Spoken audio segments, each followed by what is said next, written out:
बहुत समय पहले की बात है।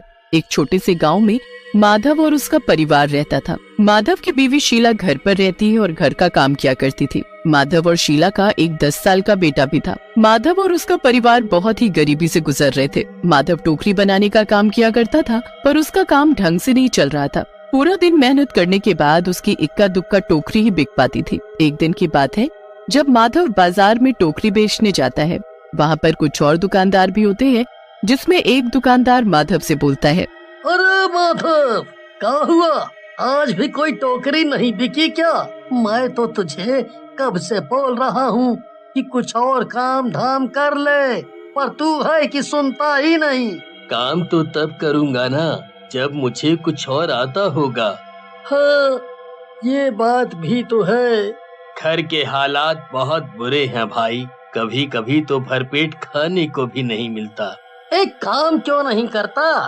पास के तालाब से जाकर मछलियाँ पकड़ना क्यों नहीं शुरू कर देता? है? तेरे पास टोकरी भी है, तुझे जाल भी खरीदने की जरूरत नहीं है। अगर बिकी तो सही, वरना अपना और अपने परिवार का पेट तो भर ही सकते हो।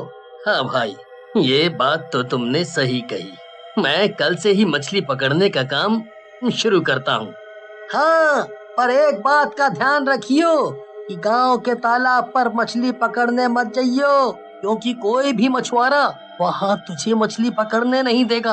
गांव के बाहर निकलते ही जो तालाब है, वहीं जाकर मछली पकड़ना। बस फिर अगले दिन से माधव मछली पकड़ने के लिए जाने लगता है। माधव को देखकर राहुल भी उसके साथ जाने की जिद करने लगता है। ज्यादा जिद करने पर माधव उसे अपने साथ ले जाता है। माधव राहुल को अपने साथ मछली पकड़ने के लिए ले जाता है। वो राहुल को पहले नदी के किनारे रखे एक पत्थर के ऊपर बैठा देता है और फिर टोकरी लेकर नदी के थोड़ा अंदर जाता है। तभी उसको पानी में एक बहुत बड़ी मछली दिखाई देती है। राहुल उस मछली को देखकर जोर जोर से चिल्लाने लगता है, पापा, पापा, देखो कितनी बड़ी मछली। कहाँ है बेटा? वो देखो पापा, उस साइड। जल्दी पकड़ो उसे, वरना वो भाग जाएगी। हे भगवान, ये तो बहुत ही बड़ी मछली है। इस छोटी सी टोकरी से मैं इतनी बड़ी मछली को कैसे पकड़ूंगा? कोई बात नहीं पापा, मैं आपकी मदद करता हूँ। अरे नहीं बेटा, तुम यहाँ मत आओ। माधव राहुल को बहुत मना करता है, पर राहुल नहीं मानता और वो अपने पापा की मदद करने के लिए पानी में आ जाता है। अचानक से मछली और राहुल दोनों गायब हो जाते हैं। माधव राहुल को जोर जोर से आवाज देने लगता है, पर राहुल का कहीं भी नामो निशान नहीं होता। माधव ढूंढते ढूंढते काफी आगे चला जाता है और फिर थक कर घर वापस आ जाता है। माधव की बीवी शीला माधव को रोते हुए देखती है तो उससे पूछती है कि उसे क्या हुआ। जब माधव बताता है कि राहुल गायब है, तो उसकी बीवी की भी हालत खराब हो जाती है। वो दोनों मिलकर पूरे गांव में राहुल को ढूंढते हैं, पर वो उनको कहीं नहीं मिलता। आखिरकार वो हार कर अपने घर वापस आ जाते हैं। अब कुछ दिन तक तो माधव और शीला घर में ही अकेले उदास पड़े रहते हैं, पर रोज उनको किसी न किसी के गायब होने की खबर सुनने को मिलती है। एक दिन माधव शीला से बोलता है, राहुल के बाद रोज कोई ना कोई उस नदी के पास से गायब हो रहा है। पता नहीं क्या बात है, आखिर सब गायब क्यों हो रहे हैं? हाँ, पड़ोस वाली चाची भी बता रही थी कि पास के गांव के कुछ लोग हैं जो लापता हैं। क्या कर सकते हैं, पर जो भी है, कल से मुझे फिर से वहीं उसी जगह मछली पकड़ने जाना पड़ेगा। हमें अपना पेट भी तो भरना है, और क्या पता राहुल का भी कुछ पता चल जाए। हाँ जी, ये तो आपने सही कहा। अगले दिन बस फिर माधव मछली पकड़ने निकल जाता है। उसे उस दिन किनारे पर एक भी मछली हाथ नहीं लगती, इसलिए वो थोड़ा और आगे निकल जाता है और दूसरे किनारे पर मछली पकड़ने चला जाता है। माधव इतना थक चुका होता है कि वो एक पेड़ के नीचे बैठ जाता है। फिर अचानक उसकी नजर दूर झाड़ियों में जाती है, जहाँ पर राहुल के कपड़े पड़े होते हैं। ये तो वही कपड़े हैं जो उस दिन राहुल ने पहने थे। मतलब राहुल यहाँ था, पर अब वो कहाँ है? क्या उसे कोई जानवर खा गया? हे भगवान, मेरा बेटा। माधव राहुल के कपड़ों को हाथ में लिए यहाँ वहाँ भटकने लगता है और उसे ढूंढने लगता है कि तभी उसे वही बड़ी मछली की पूंछ तालाब के किनारे दिखती है। पहले तो माधव बहुत डर जाता है, पर फिर वो धीरे धीरे आगे बढ़ता है और जाकर देखता है। माधव जब उस मछली को देखता है तो उसके होश उड़ जाते हैं। वो कोई मामूली मछली नहीं, बल्कि बहुत ही बड़ी भूतिया मछली होती है। उसकी शक्ल बाकी मछलियों जैसी बिल्कुल भी नहीं होती, बल्कि भूत जैसी होती है। ये जरूर वही मछली है जो मुझे इस तालाब में दिखाई दी थी। मतलब ये वही मछली है जिसने गांव वालों को गायब किया है। मुझे तो कुछ समझ नहीं आ रहा, मैं क्या करूं। मुझे तो पूरा यकीन है कि इसी ने गांव के लोगों और मेरे बेटे राहुल को खा लिया है। माधव इतना सोच ही रहा होता है कि उस भूतिया मछली को पता लग जाता है कि माधव वहीं खड़ा है। वो गुस्से में मुंडी घुमाकर उसकी तरफ देखती है। माधव एकदम पीछे हो जाता है और डर कर नीचे गिर जाता है। मैंने कुछ नहीं किया, मैंने कुछ नहीं किया। मैं तो मछली पकड़ने आया था। मुझे कुछ मत करना, मुझे जाने दो, मुझे जाने दो। ऐसे कैसे जाने दूं अब मैं तुझे? अब तुझे ये सच पता चल चुका है कि मैंने ही गांव के लोगों को गायब किया है, तो अब तो मैं तुझे छोड़ ही नहीं सकती। अगर मैंने तुझे छोड़ा तो तू ये सब बात गांव वालों को जाकर बता देगा और वो मुझे पकड़ने यहाँ आ जाएंगे। तूने मुझे पागल समझा है जो तुझे मैं यहाँ से जाने दूं।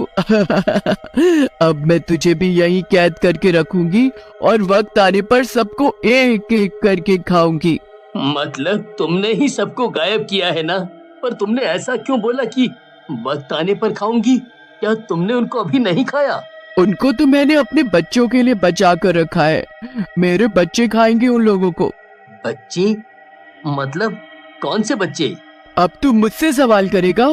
तेरी मौत खुद तेरे सामने है और तुझे ये सब जानना है। अभी तू भी उनके पास ही जाने वाला है, तुझे सब पता चल जाएगा।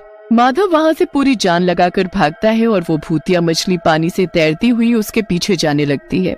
रास्ते में झाड़ियों के पीछे उसे फिर अपना बेटा राहुल दिखता है। राहुल को देख माधव वहीं रुक जाता है, पर राहुल उसे इशारे से रोक देता है और एक पत्थर की तरफ इशारा करने लगता है। माधव कुछ समझ ही नहीं पाता कि वो करे तो क्या करे।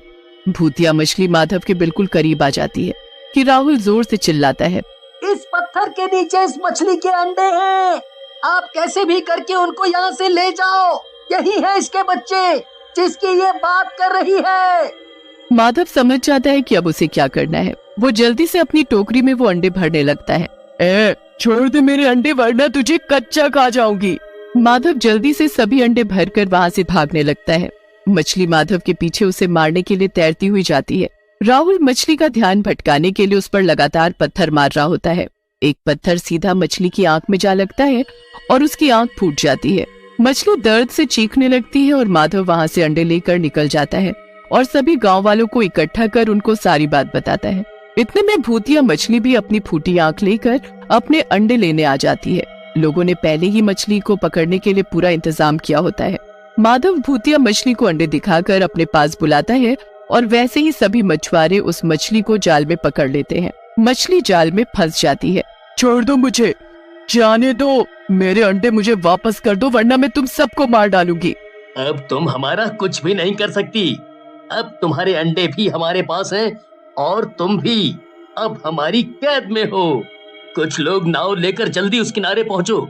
वहाँ राहुल मेरा बेटा तुमको गायब हुए लोगों के पास ले जाएगा।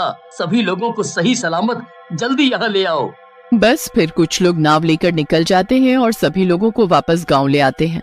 सब माधव और राहुल की बहादुरी के लिए उनका शुक्रिया करने लगते हैं। सब ठीक हो जाता है, पर अब किसी को ये समझ नहीं आ रहा होता कि उस मछली का करे तो क्या करे। एक मछुआरा जल्दी से मछली काटने वाला बड़ा सा छुरा लेकर आता है और उस मछली के पंख काट देता है। पंख काटते ही मछली सिकुड़ने लगती है और अचानक गायब हो जाती है।